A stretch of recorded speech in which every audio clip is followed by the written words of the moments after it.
Hello student, देखिए आज हम इसमें क्या करेंगे, कुछ ग्राफ के एडवांस न्यूमेरिकल करेंगे।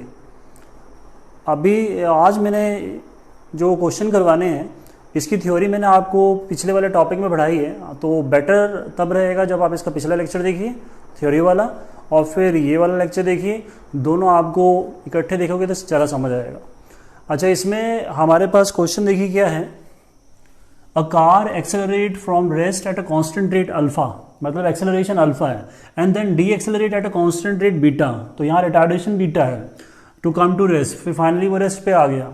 तो टोटल टाइम इस पूरे प्रोसेस में एक्सेलरेशन और रिटार्डेशन में टोटल टाइम लगा T. Find the maximum velocity and the total distance travel. तो कहानी क्या है कि एक कार है और कार मान लीजिए, ऐसे मान के चलो कि आप कार चला रहे हो, तो कार एक्सेलरेट कर रही है और वो कॉन्स्टेंटली, मतलब एक्सेलरेशन कांस्टेंट रहेगी जिस विच इज अल्फा, और फिर उसके बाद वो रिटार्डेशन करेगा, ब्रेक लगाएगा, तो रिटार्डेशन इज बीटा, तो फाइनली वो कार आके रुक जाएगी। तो ये आप देख रहे हैं कि कार इसमें एक्सेलरेट रिटार्ड कर रही है तो चल रही है, तो टोटल डिस्टेंस होगा और कहीं ना कहीं बीच में क्या होगा, मैक्सिमम वेलोसिटी भी होगी। तो ये दोनों चीज़ें निकालनी है।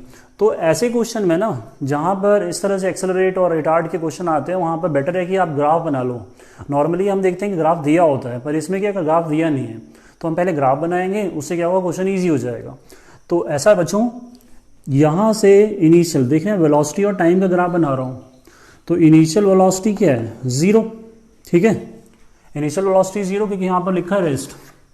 अब आप देख रहे हैं कि मैं ये ग्राफ क्यों बना रहा हूँ, क्योंकि मैंने आपको बताया था कि slope in velocity time graph is acceleration. तो यहाँ पर वेलोसिटी टाइम ग्राफ में स्लोप क्या होगा, तो आपको पता है स्लोप पहले एक्सेलरेट कर रहा है, तो पहले ग्राफ इसका ऐसा जाएगा, ठीक। तो ये जो है ये क्या बन गया, स्लोप, और वेलोसिटी टाइम ग्राफ में स्लोप क्या होता है, एक्सेलरेशन। तो यहाँ पर this is what, alpha, acceleration, और फिर वो रिटार्ड करेगा, ब्रेक लगाएगा और finally it come to rest. तो ब्रेक लगाने के बाद रिटार्डेशन इज बीटा और फाइनल वेलोसिटी यहाँ पर आके क्या हो जाएगी, 0, क्योंकि इट कम टू रेस्ट लिखा है, ठीक। अब आप देख रहे हैं कि इसको दो पार्ट में डिस्ट्रीब्यूट कर दो। तो ये वाला जो टाइम मान लीजिए, पहले वाला जो टाइम हम मान लेते हैं यहाँ पर, ये मान लेते हैं t1 है, और अगला वाला टाइम मान लेते हैं t2 है, ठीक है ना। डिस्ट्रीब्यूट कर दिया, t1 is for the acceleration and this is for the retardation. अच्छा, अब इसमें हम अगर इसको देखें, चलिए आप ऐसा करिए, यहाँ एक एंगल बना दीजिए, θ1 θ2, यहाँ मान लीजिए एंगल है, ये हमने खुद ले लिया। अब इसको यहाँ पर देखें तो यहाँ से यहाँ तक वेलोसिटी बढ़ रही है, ग्राफ पढ़िए, और इस पॉइंट पर मैक्सिमम उसके बाद घट रही है। तो ये वाला जो पॉइंट हो गया ना, ये वाला, ये कौन सा पॉइंट हो गया, मैक्सिमम वेलोसिटी वाला पॉइंट हो गया, जो कि यहाँ पर है, इस पॉइंट पर है, ठीक है। अब क्वेश्चन स्टार्ट करते हैं। तो आप देख रहे हैं कि यहाँ पर पहले तो देख लो कि टोटल टाइम क्या है। Total time in this process is t is equal to t1 plus t2। ये आ गया अपना टोटल टाइम, जो कि इससे दिखने से पता लग रहा है। अच्छा, अब चलते हैं हमारे पॉइंट्स पे, कि यहाँ पर मैं ऐसा कर रहा हूँ, स्लोप निकाल रहा हूँ। स्लोप मतलब टेंजेंट थीटा होता है, ठीक है, θ1। अब टेंजेंट थीटा क्या है, परपेंडिकुलर अपॉन बेस। तो परपेंडिकुलर कौन सी लाइन है, ये वाली, तो ये वाली लाइन कितनी है, v मैक्स। तो यहाँ पर परपेंडिकुलर आ गया v मैक्स और अपॉन टाइम t1।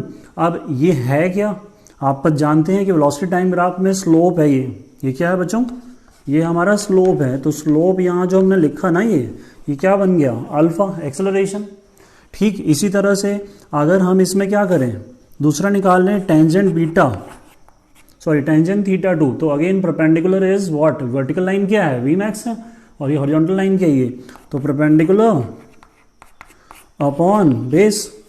तो ये क्या बन गया आपका, बीटा, रिटार्डेशन, ठीक। अच्छा, अब इसमें क्या करेंगे, इन दोनों से ना t1 निकाल लेते हैं। इससे t1 निकालते हैं तो आ जाएगा आपके पास, v मैक्स को vm लिख रहा हूँ, ये अल्फा, और ये t2 को क्या लिख रहा हूँ, v मैक्स अपॉन कितना, बीटा। तो ये दोनों मैंने t1 t2 इससे निकाल लिए। अब इन दोनों को क्या कर देंगे बच्चों, हम यहाँ पर ऐड कर देंगे। तो ऐड क्यों करेंगे, वो देखिए, ऐड करने से होगा क्या, यहाँ t1 प्लस t2 किया, इक्वल टू क्या बना, ये आ गया v मैक्स अपॉन अल्फा, और ये v मैक्स अपॉन कितना, बीटा आ गया, ठीक। अब ऐसा क्यों किया, क्योंकि t1 प्लस t2 हमने यहाँ लिखा हुआ है। तो t1 plus t2 is what, t, क्योंकि t गिवन है हमारे पास, t क्या है, गिवन है, t1 t2 गिवन नहीं थे। अच्छा, अब यहाँ पर क्या है, t आ गया, ये टी जो आ गया इसमें से आपने क्या किया, वी मैक्स को कॉमन ले लिया, वी मैक्स को कॉमन ले लो, इसको सॉल्व करेंगे तो 1/अल्फा प्लस 1/बीटा, क्लियर। तो इसमें से क्या करेंगे, टी मैक्स वी मैक्स इसमें से ले लेंगे, सॉरी टी मैक्स नहीं, टी है ये आ जाएगा alpha plus beta upon alpha beta, इसमें से वी मैक्स निकालेंगे तो देखिए क्या आएगा, ये ऊपर आ गया तो alpha beta T is what, time, नीचे अल्फा बीटा ये आ गया इधर। तो ये जो आपका आंसर है ना भाई, ये है maximum velocity when the car, एक यहाँ पर इनिशियली रेस्ट पे थी और फाइनल रेस्ट पे थी, जो कार कहीं ना कहीं पर बीच में मैक्सिमम वेलोसिटी पर। देखिए इसमें यहाँ पर वी मैक्स आ गया। अब एक क्वेश्चन बचा, find the total distance when the car यहाँ पर क्या कर रही है, चल रही है, एक्सेलरेट और रिटार्ड कर रही है। तो दोनों केसेस में टोटल डिस्टेंस कितना ट्रेवल किया। तो मैं अब इसको हटा दूंगा यहाँ से, ये वाला हिस्सा हटा देते हैं यहाँ से, ये भी हटा दीजिए, चलिए कोई बात नहीं। अब देखिए इसमें वी मैक्स आ गया टोटल डिस्टेंस। तो टोटल डिस्टेंस हमारे पास वेलोसिटी टाइम ग्राफ में, वेलोसिटी टाइम ग्राफ में जो टोटल डिस्टेंस था ना भाई, वो निकालना है, ठीक। तो ये t1 था, ये t2 था, ये अल्फा था, ये बीटा था। अब देखिए इसमें क्या होगा, टोटल डिस्टेंस निकालने के लिए वेलोसिटी टाइम ग्राफ में आपको याद होगा कि क्या होता है, वेलोसिटी टाइम ग्राफ में एरिया क्या होता है, डिस्टेंस। तो यहां पर हम लिख सकते हैं अपना फंडा कि area under VT graph is what, distance. ये याद है आपको पॉइंट। अच्छा अब इसमें एरिया निकाल लेते हैं। तो ये एक ट्राइंगल है, तो ट्राइंगल में क्या आ जाएगा, डिस्टेंस ऐसे लिख देते हैं। तो डिस्टेंस ट्राइंगल में क्या होता है, हाफ बेस इनटू हाइट। तो हाफ बेस इनटू हाइट, तो बेस कितना है, टाइम है, ठीक। और हाइट क्या है, ये हाइट कितना है, वी मैक्स है, यहाँ से यहाँ तक। तो वी मैक्स आ गया, ठीक। और वी मैक्स की वैल्यू पुट कर दो। तो ये वी मैक्स की वैल्यू हमने ये निकाली हुई है, और इससे पुट करेंगे तो बनेगा 2 alpha beta t square upon alpha plus beta is what, total distance travel, ठीक। देखिए दूसरा क्वेश्चन है, a train first accelerate uniformly constantly and then move with the constant speed and finally retard uniformly. तो retardation और acceleration uniformly है और बीच में constant speed में ट्रेन चल रही है, ठीक। और उसमें आपको टाइम का रेशियो दिया है 1:8:1 और maximum speed of the train is 60 kilometre per our and find the average speed. तो अभी जो मैंने पिछला क्वेश्चन किया उसमें मैंने एक्सेलरेशन और रिटार्डेशन डाला था और ग्राफ नहीं दिया था। अगेन यहाँ भी ऐसा ही कि ग्राफ नहीं दिया हुआ है, आपको खुद बनाना है। तो इसमें आपको पता लग गया कि एक्सेलरेशन और रिटार्डेशन की बात आएगी तो यहाँ पर वीटी ग्राफ बनेगा। तो वीटी ग्राफ में ऐसा होगा कि ट्रेन फर्स्ट एक्सेलरेट में कुछ ऐसा बनेगा, क्यों, क्योंकि आपको पता है ये लाइन क्या है, स्लोप है, और वेलोसिटी टाइम ग्राफ में ये स्लोप क्या होता है, एक्सेलरेशन। तो यहाँ पर ये एक्सेलरेशन बन गया, ये फर्स्ट वाला केस, ठीक। उसके बाद यहाँ से अगले केस में उसने क्या बोला, then it move with the constant speed. Constant speed में अगर हम बोले तो एक्सेलरेशन क्या होता है, 0, और एक्सेलरेशन यहाँ पर क्या है, स्लोप है। तो स्लोप क्या होगा, 0। तो स्लोप 0 कब होता है, जब हमारे पास क्या होता है बच्चों, हॉरिजॉन्टल लाइन होती है, ठीक। और फिर फाइनली रिटार्ड, तो रिटार्ड में हमारे पास स्लोप नेगेटिव नीचे की तरफ आएगा एंड फाइनली ट्रेन रुक जाएगी, ठीक है। अच्छा यहाँ पर हम इसको इस तरह से डिस्ट्रीब्यूट कर सकते हैं 3 पार्ट में, क्यों, क्योंकि उसने बोला है कि टाइम का रेशियो। तो यहाँ पर हम मान लेते हैं कि ये जो 1:8:1 दिया है ना, तो यहाँ पर आ जाएगा, जैसे मान लो ये t0 है, तो ये क्या आ गया 8t0, और ये क्या आ गया t0, ठीक है ना। मतलब हेयर t0 इज व्हाट, 1, समझ आ गया। अच्छा अब रिटार्डेशन और एक्सेलरेशन में टाइम सेम है, कांस्टेंट स्पीड 8 टाइम्स है। अब इसमें हमारे पास आपसे बोला हुआ है कि मैक्सिमम स्पीड कहीं बीच में कितना है, 60 किलोमीटर पर आवर, ठीक है। अब क्वेश्चन में आते हैं, फाइंड द एवरेज स्पीड। तो यहाँ मैं लिख रहा हूँ एवरेज स्पीड का फॉर्मूला, क्या लिख रहा हूँ, एवरेज स्पीड का फॉर्मूला क्या होता है बच्चों, हमने पहले पढ़ा है। तो average speed is what, total distance upon total time, total distance upon total time. Time तो दिया हुआ है, बस टोटल डिस्टेंस की दिक्कत है यहाँ पर। बाकी क्वेश्चन ऐसा देखा जाए तो क्वेश्चन इजी है। अब इसमें हमारे पास चलते हैं टोटल डिस्टेंस पे।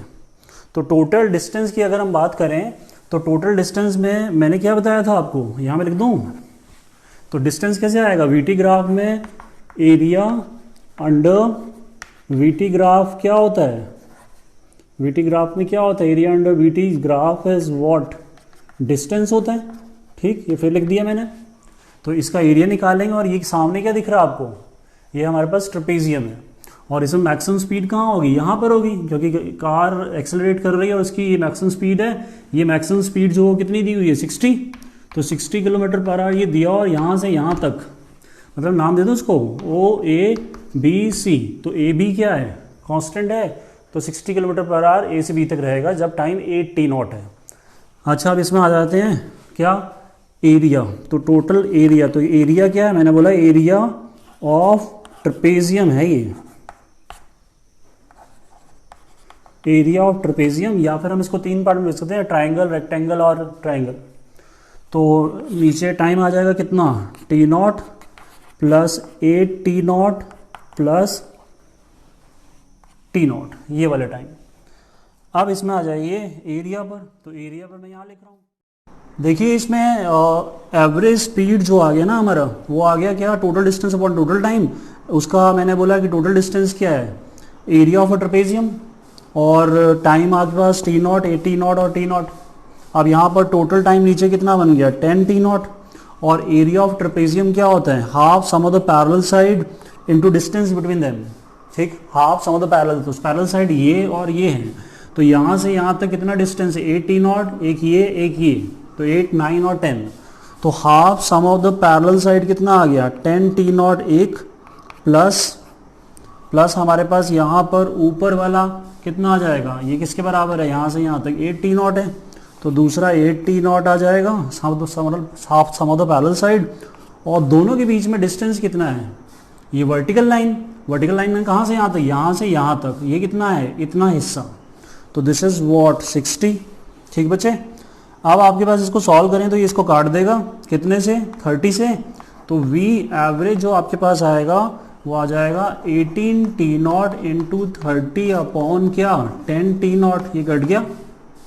और आपके पास V एवरेज 18 3 जो है 54, ठीक, और t नॉट कट जाएगा, तो 54 kilometre per hour is the average speed in this question. देखिए इसमें तीसरा क्वेश्चन है, a particle is moving according to the displacement time equation.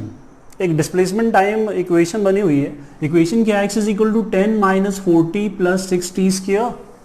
और बोला है कि इस इक्वेशन के अकॉर्डिंगली ये 4 ग्राफ आपके सामने दिए हैं ABCD, इन 4 ऑप्शंस में से कौन सा पॉसिबल है, मतलब इस इक्वेशन के साथ मैच करता है।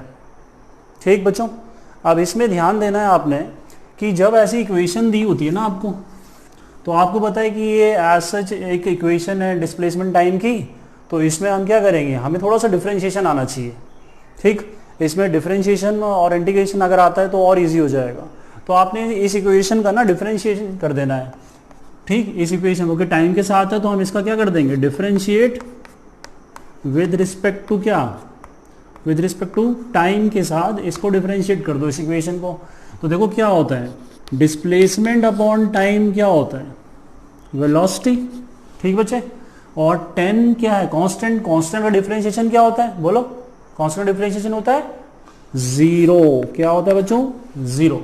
और माइनस 4t में t का डिफरेंशिएशन 1 होगा, तो यहां बचेगा 4। और 6t स्क्वायर में t स्क्वायर का 2 नीचे आ जाता है, तो यहां पर प्लस 6 और कुछ ऐसा बन जाएगा 2t, क्योंकि t माइनस 1, ये आया आपको याद, ये आ गया nx n माइनस 1। तो ये हमारे पास इक्वेशन बन गई। थोड़ा मॉडिफाई कर लें इसको, ये तो हटा दो, ये 6 2 जो 12 और ये 2 माइनस 1 है ये, तो आपके पास ये बन गया 12t माइनस 4, क्योंकि t इसका चला गया। ये वेलोसिटी की इक्वेशन बन गई। ठीक, अब वहां देखिए जरा, उसमें क्या है, वेलोसिटी टाइम ग्राफ है, और यहाँ भी वेलोसिटी टाइम ग्राफ है, वेलोसिटी टाइम इक्वेशन आ गई। तो इसका मतलब है कि हमारा यहाँ पर क्वेश्चन सॉल्व हो जाएगा। अब थोड़ा सा मैथमेटिकली है ये, तो मैथमेटिकली आप देखेंगे हमारे पास ये जो है ना सामने लिखा है, this is match with the equation of straight line. तो हम इसको क्या बोलेंगे, हम बोलेंगे इसको कंपेयर कर लो भाई, compare with equation of straight line के साथ कंपेयर करेंगे आप इसको। ठीक बच्चों, तो इक्वेशन ऑफ स्ट्रेट लाइन जिसको नहीं आता आप में से वो ध्यान दो, y is equal to m x plus c होता है। ये है इक्वेशन ऑफ स्ट्रेट लाइन, जिसको नहीं आता मैं समझा देता हूँ। x और y वेरिएबल है, m जो लिखा है अभी आपको याद होगा ग्राफ का, जो मैंने कहा है कि जब हम ग्राफ की बात करते हैं तो स्लोप की बात होती है। स्लोप का नाम क्या है, 3 नाम है, एक m है, एक टेंजेंट थीटा, एक dy अपॉन dx है। तो यहाँ पर m आ गया, तो m इज व्हाट, यहाँ पर क्या होता है स्लोप। ठीक, और स्लोप जरा चेक करिए, आपने कंपेयर करने को कहा है मैंने यहाँ पर, तो 12t लिखा है, तो t यहाँ पर x है और 12 क्या है m, तो यहाँ पर स्लोप कितना आ गया 12 आ गया। ठीक है, अब ये जो 12 आया ना, इसमें आप ध्यान दो कि ये जो 12 आया ये प्लस में है, तो स्लोप पॉजिटिव है, ये क्लियर हो गया। अब यहाँ पर बचा प्लस सी, तो सी क्या होता है, सी इज ए इंटरसेप्ट, और सी कितना आया -4। अब आंसर इनके पास पड़ा है, आप मैच कर लो। तो हमारे पास स्लोप पॉजिटिव है और स्ट्रेट लाइन के साथ ये इक्वेशन मैच हो रही है, इसका मतलब हमारे पास ये वाली इक्वेशन, ये वाला ग्राफ गलत है। बचे ये तीन, इन तीनों में से एक पॉसिबल है, और तीनों में अगर देखें तो क्या बन रहा है, स्लोप ऊपर जा रहा है, इसका मतलब तीनों m इक्वल टू 12 को वैलिड कर रहे हैं, मतलब पॉजिटिव है स्लोप। ठीक, और स्लोप अगर नीचे आता तो क्या होता है नेगेटिव। अब बचा c इक्वल टू -4, -4 क्या है इंटरसेप्ट, और यहां पर देखें तो यहां पर c क्या है 0, और इसमें c क्या है ऊपर की तरफ, तो क्या है c पॉजिटिव है, बट यहां c कितना है नेगेटिव, तो ये वाला c को वैलिड कर रहा है विच इज -4। तो हमारा आंसर हुआ ऑप्शन ए। तो हमारा आंसर है ऑप्शन ए जो है वो पॉसिबल है।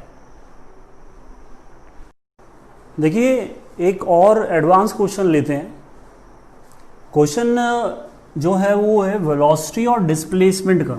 अभी तक जो हमने ग्राफ पढ़े, नॉर्मली जो पढ़ते भी हैं वो नॉर्मली टाइम के साथ होता है, जैसे displacement time, velocity time, acceleration time. तो यहाँ पर वेलोसिटी और डिस्प्लेसमेंट का ग्राफ है और पूछा है find the acceleration of the particle at x is equal to 4। तो x ये है, तो यहाँ बीच में यहाँ 2 है, ये 8 है, तो बीच में कहीं 4 होगा, तो उसकी बात करेंगे। पर उससे पहले एक काम और करते हैं कि भाई पहले काम करते हैं ये एक्सेलरेशन की, जो कि मैंने ना आपको पहले बता दी थी।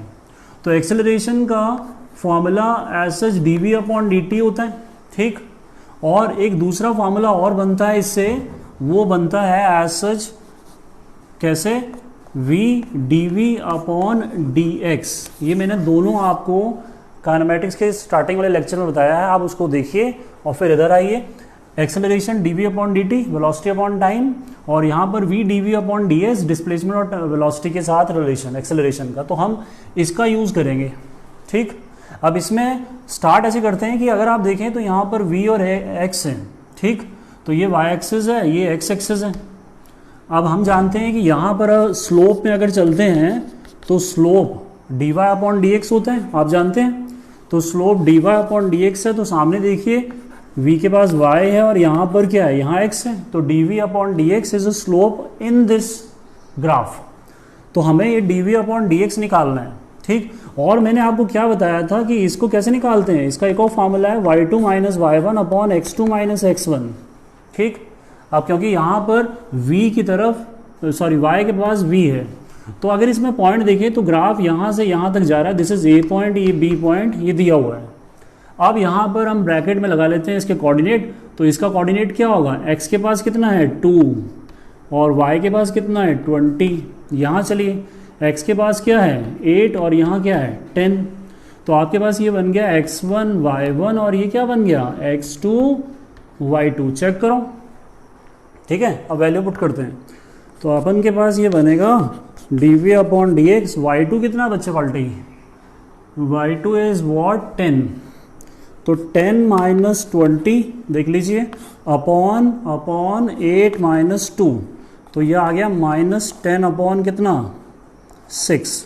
ठीक है, और इसको काट दो थोड़ा सा, तो dv upon dx is what, ये 2 5 जो 10 और 2 3 जो 6, तो dv अपॉन dx आ गया 5/3 माइनस में। क्यों, क्योंकि ये स्लोप है, आप देखो ये स्लोप है। अब ये अगर स्लोप है ना, तो स्लोप क्या है, आप देख रहे हैं नीचे की तरफ आ रहा है, स्लोप नीचे की तरफ आ रहा है तो नेगेटिव होगा, इसलिए आंसर में नेगेटिव आया। तो नेगेटिव सिर्फ स्लोप को रिप्रेजेंट कर रहा है, ठीक। अच्छा, इसमें हम इसका मैग्नीट्यूड ले लेंगे, ठीक, मॉड ले लेते हैं, तो पॉजिटिव बन गया। अब हमारे पास दूसरा काम रह गया, d v upon d x आ गया, अब बचा वी। अब वी पे चलते हैं। वी के लिए क्वेश्चन पे चलना पड़ेगा कि क्या पूछा उसने, बोला x इज इक्वल टू 4, तो यहाँ कहीं बीच में ना इस पॉइंट पर मान लीजिए यहाँ 4 है, तो 4 अगर इधर टच करेगा तो इधर भी टच करेगा, ठीक है, इस पॉइंट पर। तो यहाँ पर वेलोसिटी मान लेते हैं कितना, v1। तो जब वेलोसिटी v1 है तो डिस्प्लेसमेंट कितना है, 4। तो ये पूछा है। अब थोड़ा सा ना इसको, क्योंकि थोड़ा लेवल हाई है इस क्वेश्चन का, एडवांस लेवल का है, तो इसमें थोड़ा सा काम और करना पड़ेगा कि ये जो हमारे पास ये A है, ये B है, तो इसका नाम रख देते हैं हम C, इसका नाम रख देते हैं हम D। तो आप, और इसका नाम रख देते हैं हम लोग C डैश, या फिर C डैश रख दीजिए, कोई प्रॉब्लम नहीं है। अब देखिए इसमें फंडा क्या लगेगा, आगे सॉल्व करना है इसको। तो सॉल्व करने के लिए ना हम यहाँ लगाएंगे concept of similar triangle. Concept of similar triangle, तो आपको बताए कि ट्राइंगल, इसमें देखिए जरा, ट्राइंगल ADC डैश ये वाला एंड ट्राइंगल AC और B, ACB आर सिमिलर, दोनों सिमिलर हैं। क्योंकि आपको पता है कि यहाँ पर सिमिलर ट्राइंगल में कोई दो एंगल इक्वल होने चाहिए, तो यहाँ पर दोनों एंगल, एक एंगल ये इक्वल है, एक यहाँ पर 90 और ये 90 है, तो सिमिलर एंगल का फंडा लग गया इसमें। अब इसमें देखिए कि सिमिलर ट्राइंगल का फंडा क्या है कि ratio of their sides are equal, दो ट्राइंगल के। तो दो ट्राइंगल में यहाँ पर आ जाते हैं किस पर, अगर देखिए तो मैं लिख रहा हूँ AD ये वाला परपेंडिकुलर छोटे वाले ट्राइंगल का, और बड़े वाले का क्या आएगा, AC, ठीक है। उसके बाद आ जाते हैं हमारे पास बेस, तो यहाँ पर आ जाएगा DC और ये आ जाएगा आपके पास CB, C डैश है ये, देखो चेक करो, ठीक। अब हमारे पास AD कितना है, AD इतना हिस्सा है, ठीक। तो आप देख रहे हैं कि ये वाला 20 है इतना, तो 20 में से ये वाला हटा दो तो ये कितना है, V। तो 20 में से इसको हटाएंगे तो ये आएगा 20 माइनस V1, ये वाला हिस्सा आ गया, देख लो चेक कर लो, ये 20 है, ये V1 है। अब आ जाते हैं AC, तो AC हमारे पास ये है, आप देख रहे हैं 10 से लेकर 20 तक कितना हो जाएगा बच्चों, 10 हो जाएगा, ठीक। और DC कितना है, DC डैश ये वाला है, तो DC डैश कितना आ जाएगा, इतना हिस्सा, तो 4 माइनस 2, तो यहाँ आ जाएगा 4 माइनस 2, और यहाँ पर ये BC आ जाएगा 8 माइनस 2, चेक कर लो, ठीक। तो आपके पास बचा ये 2 और ये बचा 6, क्लियर। इसको ये काट देगा तो ये बचेगा 3, चेक कर लीजिए, क्रॉस मल्टीप्लाई कर देते हैं तो ये बनेगा 60 माइनस 3V1 इक्वल टू 10, और 3V1 इज इक्वल टू कितना, 50, ठीक है। तो आपके पास ये आ गया V1 इज वॉट, 50/3, ये V1 आया, ये V2 आया। V1 मैं इसको बोल रहा हूँ, ठीक है बच्चों, कंफ्यूजन नहीं होनी चाहिए आपको। तो ये V1 आ गया आपके पास, ये आ गया आपके पास dV/dt, और अब मैं आंसर इसको रब करके लिख रहा हूँ, तो इसको रब कर देते हैं, और आंसर क्या बना, एक्सेलरेशन V इज वॉट, 50/3। देखिए इसमें V आ गया आपके पास 50/3, और dV/dx था 5/3 माइनस के साथ, माइनस ले लो आप, तो आपके पास ये बन गया A इज इक्वल टू कितना, 5 जो 25 होते हैं, तो ये बन गया 250/9 माइनस में। तो माइनस एज सच रिप्रेजेंट क्या कर रहा है, रिटार्डेशन रिप्रेजेंट कर रहा है, ठीक, क्योंकि हमारे पास वेलोसिटी डिस्टेंस के साथ क्या हो रही है, कम।